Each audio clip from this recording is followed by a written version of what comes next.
Sin azúcar le dijeron, don Carlos, ¿ah? Sin azúcar el café de la mañana. Aquí estamos, con dos invitados. Se sumará un tercero a partir de las 10:30 de la mañana en este Buenos Días Región. La verdad es que durante toda la mañana, cuando hemos comenzado muy temprano, hemos tocado este tema de la descentralización. A propósito de la nueva Constitución, se habla tanto de la descentralización. Y hay un reconocimiento generalizado, incluso por los propios legisladores, que era la lista mal hecha, que no sale con todas las facultades habidas y por haber los gobernadores que van a ser electos por vez primera a través del sufragio universal. Y la pregunta es, ¿qué función entonces cumplirá? Hoy tiene más atribuciones el delegado presidencial que el mismo gobernador, que será electo ahora el 15 y 16 de mayo. Para conversar de estos temas, porque la descentralización o la centralización del poder nos ha pegado muy fuerte durante este fin de semana, pues, porque el anuncio fue hecho el día jueves. Medidas que son absolutamente inconsultas, claro está. Yo digo, estos gobiernos regionales en todas las regiones, no solamente Magallanes, no pinchan nada, no ponen ni pinchan, son unos verdaderos buzones los gobiernos regionales, desafortunadamente. Se acordó acortar el toque de queda. Se exige PCR con un máximo de 72 horas previas. Y el transporte, me pregunto yo, ¿qué pasa con el transporte? ¿Cómo van a volar los camiones para presentar el PCR cuando sea solicitado? Y se prevé que ya comienzan las temperaturas bajas, llegará la nieve, los caminos son cada vez más intransitables. Para hablar de estos temas, ¿cómo golpea al sector gastronómico esta determinación? Cuando llueve en Santiago todos se mojan, el toque de queda es a las 9 de la noche. Y hemos tenido además cambios de horario. Nosotros estamos con un cambio de horario. No se respeta absolutamente nada. Todo por igual. Por eso hemos invitado a Carlos Estrada, que es presidente de una de las asociaciones gremiales del transporte aquí en la región de Magallanes, y a Jaime Génesis, al que ustedes conocen y que es el presidente, el vocero, el rostro de esta asociación de gastronómicos que aquí en Punta Arenas ha sido tan severamente golpeado. A ambos la bienvenida, un gusto. Gracias, Carlos, por estar. Gracias, que no se te enfríe el café. Sí, por supuesto, gracias. Sí, bueno, efectivamente la introducción fue muy bien aclara. Este es un problema de toda la vida y que nos golpea fuertemente cada vez y nos hace sacar en carpeta el tema nuevamente. Y a mí particularmente, en el poco tiempo que llevo como dirigente gremial, me sorprende negativamente no solo que las autoridades no son consultadas, sino que ni siquiera son informadas. El día jueves, cuando yo me entero por los medios de comunicación de estas medidas y tomo contacto con las autoridades locales, con los ceremis que conciernen a nuestro giro, ellos siempre han tenido muy buena voluntad de atendernos, pero para mi sorpresa no estaban en conocimiento. O sea, los ceremis, las autoridades locales, no estaban en conocimiento de una medida. Y al igual que yo, ellos se enteran por la prensa. Entonces preocupa que no se les consulte, pero preocupa más que ni siquiera se les informe de unas medidas que aún no están publicadas en el diario oficial, que no pueden aplicarse todavía en términos legales, y que ya vienen con contramedidas. O sea, la medida que aún no se aplica ya viene con bueno, por suerte con correcciones. Hay algunas cosas, precisamente lo que hacía mención de los plazos de las horas, que no corresponden en el tránsito Chile a Chile, y algo que no se ha mencionado tampoco, que quizás no nos afecta directamente, pero compromete nuestra honorabilidad como país, es respecto de los convenios con Argentina. Ellos tienen un tránsito Argentina-Argentina, en términos fáciles, unen gallegos con Tierra del Fuego a través de tránsito obligado por el continente chileno, y en algún momento la medida también le afectaba a ellos, lo que había generado un incendio a nivel de Cancillería. Claro. Por supuesto que eso se corrigió a las pocas horas porque no tiene ningún sentido, pero bueno, uno ve con preocupación cómo las medidas obedecen a reacciones de pánico y de zafarrancho y se dan a conocer con un mínimo análisis, o digamos con un análisis que no incluya las regiones. Perdón, Carlos, pero cuando son sorprendidas las autoridades en la región, ¿qué respuesta puede haber? O sea, tú estás esperando definitivamente que termine de legislarse hoy como se está legislando en las distintas comisiones y en la sala de la Cámara de Diputados y el Senado de la República para que salga una ley y donde aquí los gremios no tienen ni pito que tocar. Y cuando digo los gremios, tampoco nuestras autoridades regionales. Yo no sé si han intentado hacerse escuchar. Fíjate que yo hoy tenía como invitado, temprano, a las 8:15, 8:30 de la mañana, al ministro de Salud. Y me mandó conceptuosamente un par de líneas al ministro, lo que se agradece, la deferencia por último, ¿no? Pero me dice, estoy en estos momentos, anoche, yo lo vi, estaba interviniendo en el Senado y hoy a las 7:30 de la mañana tenía ya la primera reunión con el presidente de la República, que era a las 8:30 de la mañana, hora en que nosotros habíamos pactado la nota. Claro, evidentemente, están todos estresados, todo el mundo está cansado, pero yo creo que aquí no le tiran ni bolilla, no escuchan a las autoridades regionales, no saben que nosotros vivimos una realidad, pero absolutamente distinta. Podrá ser un veranito de San Juan a lo mejor, pero es la etapa que nos está correspondiendo vivir, Jaime Yericich. Cada vez la lógica hace muchos años de que se inició el proceso de regionalización era iniciar el proceso poco a poco de ir entregando facultades a la región. Y lo que hemos visto en el accionar en los últimos 20 años que el proceso ha sido a la inversa. O sea, tuvimos un pequeño reconocimiento al proceso regional, elección de core y lo más, pero en la administración, la verdad que nos fuimos centralizando cada vez más, con cada vez menores facultades a las autoridades regionales, desde el punto de vista político y de decisión, y en caso de pandemia, en caso de la crisis que estamos viviendo, esto se transformó todavía en una cosa mucho más centralizada. Y hoy día estamos viendo un gobierno que en su afán de... A ver, cuando se politizó la pandemia, porque la verdad que hay ahí en claro, politización en la pandemia, la verdad que hoy día cuando uno mira lo que está pasando y uno lo puede ver a través de los medios de comunicación, parece un programa de reality televisivo, porque las presiones para un lado, para el otro y la toma de decisiones hace que se tomen decisiones muy rápidas, inconsultas, sin análisis y vuelva uno a cambiarla. Y esto lo voy a graficar en lo siguiente.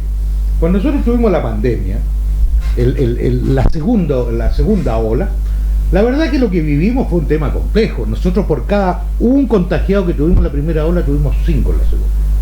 Es decir, la situación en Magallanes puede haber sido un modelo con claridad que debió haber sido estudiado por el nivel central para entender el comportamiento de la pandemia.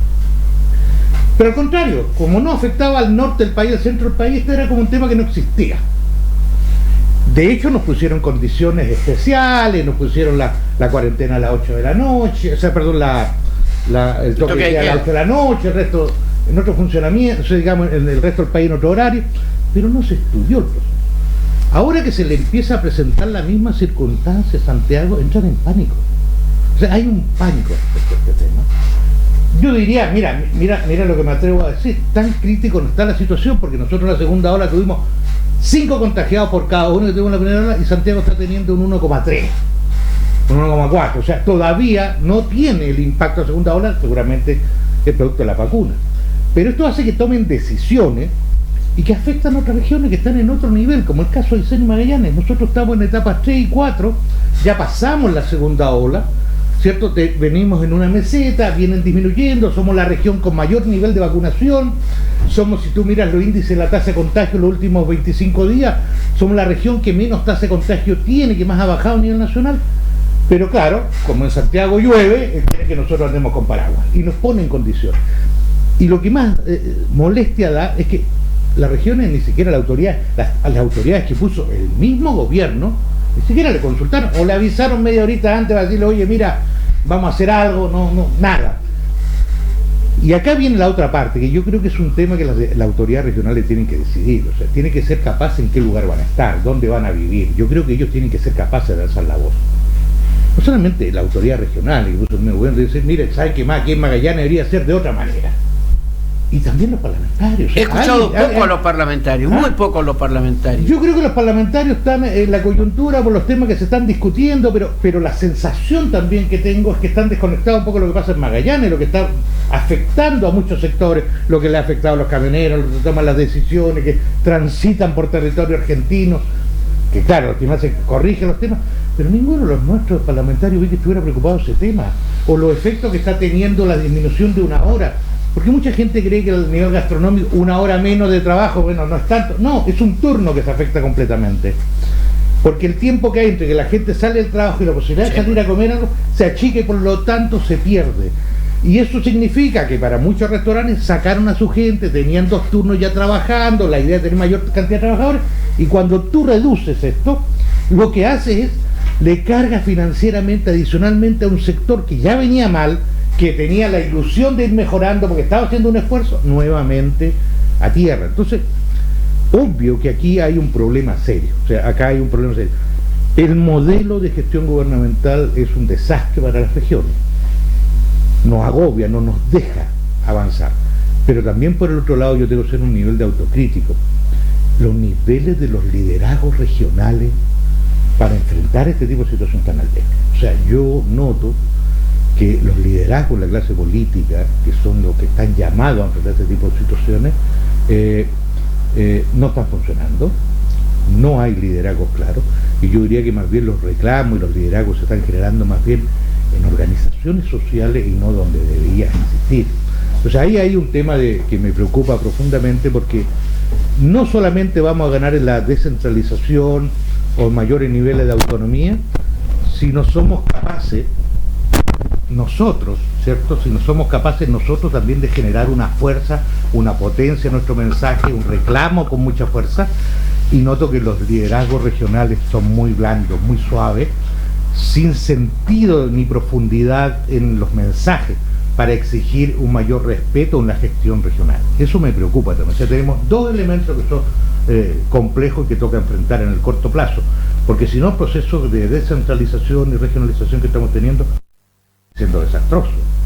Carlos, el tema de las 72 horas exigidas, ¿no?, para la presentación de los PCR, es un tema que ustedes han planteado, han conocido ya alguna respuesta, han tenido la oportunidad de entrevistarse con el Ceremi de Salud aquí en la región. ¿Qué respuesta ha dado Salud frente a esta temática, o el gobierno regional, la intendencia regional? Eso por un lado. Y lo otro, tú eres un ciudadano de este país, tú eres un emprendedor de esta región de Magallanes. Quiero conocer la mirada que tú tienes sobre el comportamiento, cómo se ha manejado toda la pandemia aquí en nuestra región, con las resultantes que ya conocemos y que hoy nos tienen aquí discutiendo. Y luego se va a sumar también un candidato a alcalde, que es Luis Legaza. Lo hemos invitado por esto de ¿deben volver los alcaldes? ¿No deben volver los alcaldes?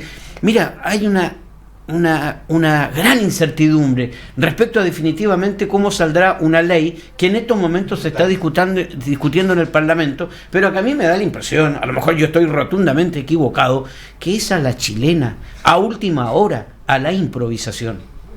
Sí, bueno, si bien es cierto, estamos en una pandemia sin precedentes y por lo tanto no hay protocolos y todo se ha estado realizando, la carga se ha estado activando sobre la marcha.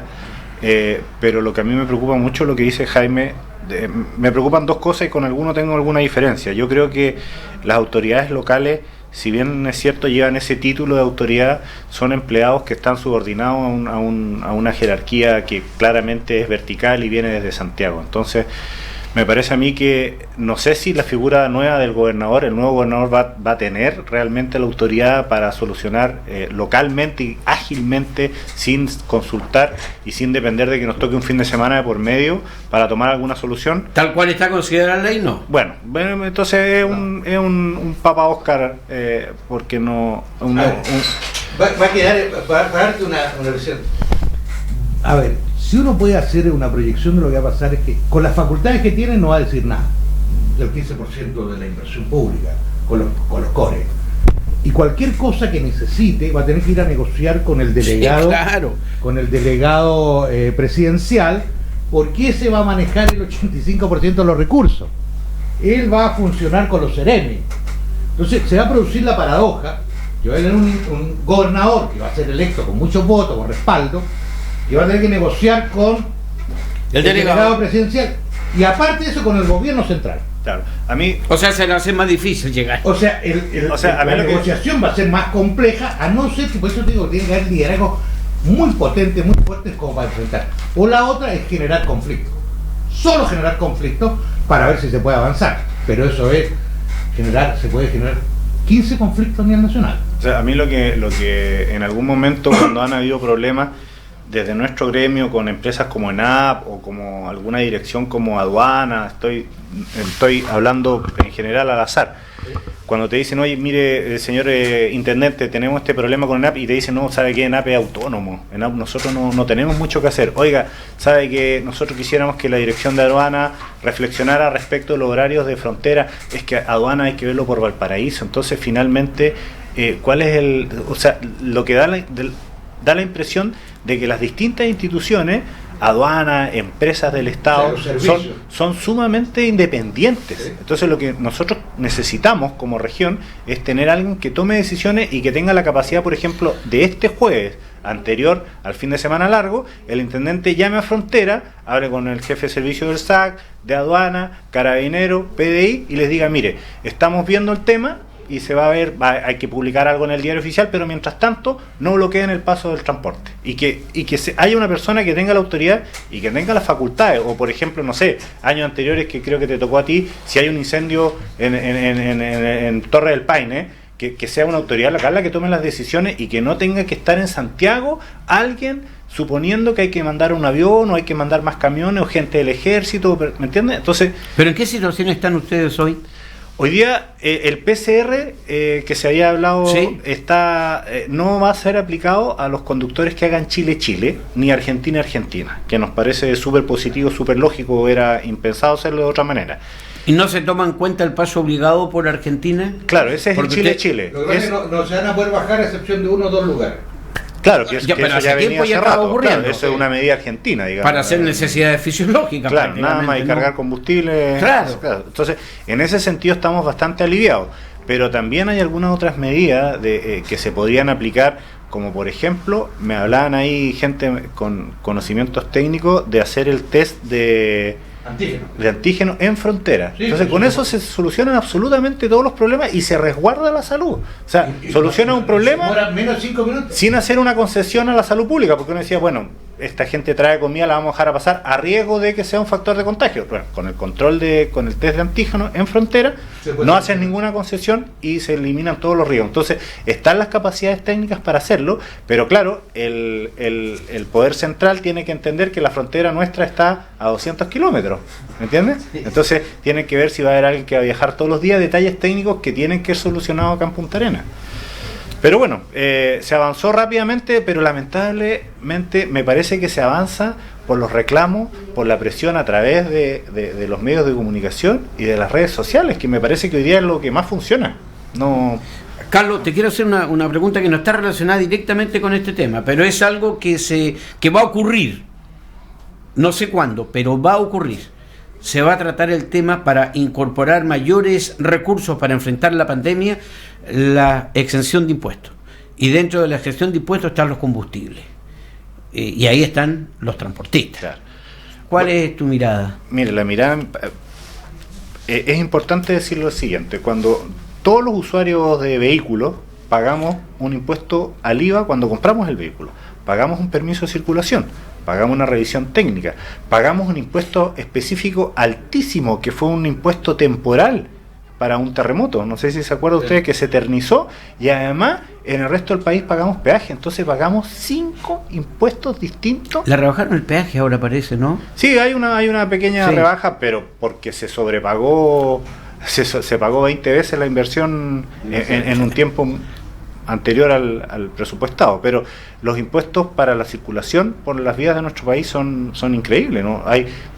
Lideramos la tasa a nivel mundial. Hay pocos lugares en el planeta en donde un vehículo pague tanto por circular por las calles. Y el impuesto específico al combustible ni hablar, es que además fue una medida... ¿Lo han conversado como gremio? ¿Han logrado ustedes plantearse con las autoridades de la Hacienda y la Economía? Permanentemente. A nivel nacional, digo permanentemente. Yo, ¿no? Yo sé que la otra confederación a la que yo no pertenezco, la que lidera don Sergio Pérez, que les debe sonar porque fue el último movimiento. El que hizo el paro, ¿no? Ellos están muy a caballo con ese tema y tienen reuniones prontas respecto de ese tema. Lo que pasa es que en los impuestos hay varios temas Porque normalmente el tema más para lo impositivo tiene que ver la exención con los motores que están inmóviles, que también tienen estacionario O lo de los barcos. o lo de los barcos, o sea, La maquinaria pesada. La maquinaria pesada. Entonces que tienen varios, el tema tiene un nivel de complejidad. A ver, yo iría al punto primero, digamos. Es razonable resolver desde el punto de vista impositivo un tema que es el de las pensiones. Sí, estoy de acuerdo. O sea, es decir, yo comparto el criterio de que a impuestos, o sea, perdón, a gasto permanente tú necesitas un impuesto permanente, porque si no va a ir generando un déficit fiscal muy complejo. Desde esa lógica estoy de acuerdo. Ahora, ¿cuáles, cómo y dónde? Yo creo que hay varios temas ahí que uno puede discutir, que se hace necesario, digamos, de resolver. Y hay varios, yo creo que hay un abanico en el último estudio sobre esta materia.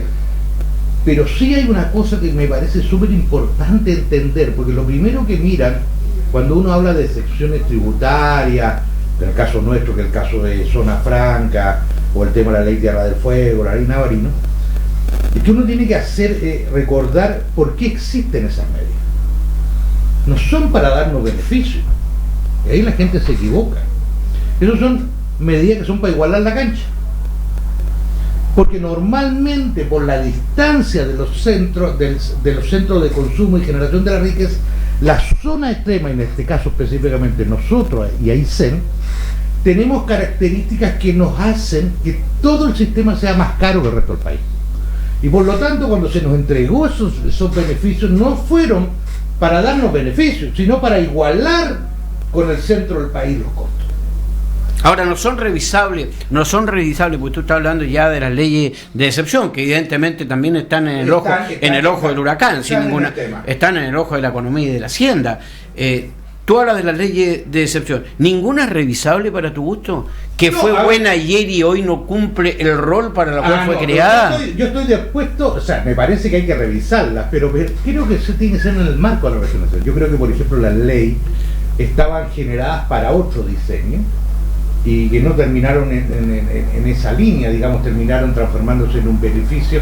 A ver, si hablamos de Zona Franca, se terminó siendo un negocio rentista, no genera nada de riqueza, más bien es extractivista, y no genera cambio o desarrollo importante de inversión. No, y creo que la motivación fue el desarrollo de la actividad industrial, no el comercio. Exactamente. Entonces hay varias cosas que uno podría mejorar, o que las leyes, por ejemplo, hoy día no toman... ¿Y el 889? Es que, espérate, es que yo creo que hay dos criterios que uno podría discutir. Primero, yo soy partidario porque conseguir estas leyes es un tema muy difícil, pero cuando pasan por el Parlamento, tú necesitas construir mayoría. Y la verdad es que normalmente los parlamentarios defienden los intereses de su región. Entonces, cuando tú pasas una ley de este tipo y se da un beneficio a Magallanes, para que todos los demás no te pidan lo mismo, un tema no es fácil. Pero sí, yo creo que lo que nosotros deberíamos exigir es que todos los recursos que hoy día llegan adicionalmente a la región, nosotros podamos modificar esos recursos para que se transformen en elementos que generen riqueza. Ese yo creo que podría ser uno de nuestros criterios. Y sí hay que revisar las leyes. Por ejemplo, si yo me voy a Tierra del Fuego y hoy día hago una empresa de desarrollo de software, ¿cierto? De estudiar la tecnología, de aplicaciones... Mira, tengo solo un minuto, Jaime, tengo solo un minuto para ir al alto, pero para seguir conversando.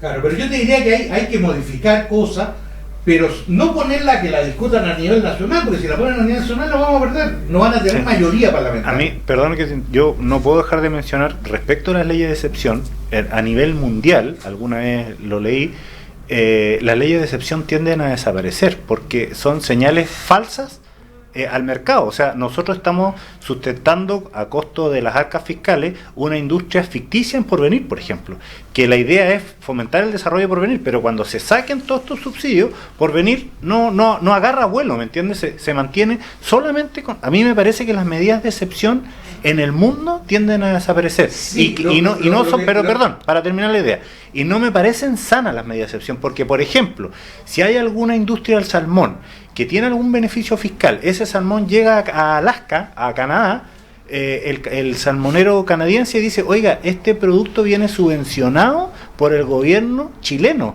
por lo tanto está haciendo dumping. A mí me parece si fuera eso así no traería ningún producto chino. Bueno, pero es así. No traería ningún producto chino. Bueno, pero Pero espérate, es que ¿sabe qué? Es que la conversación es rica, la discusión es rica, gana la gente que nos está escuchando, sin ninguna duda, que sacará sus propias conclusiones. A propósito del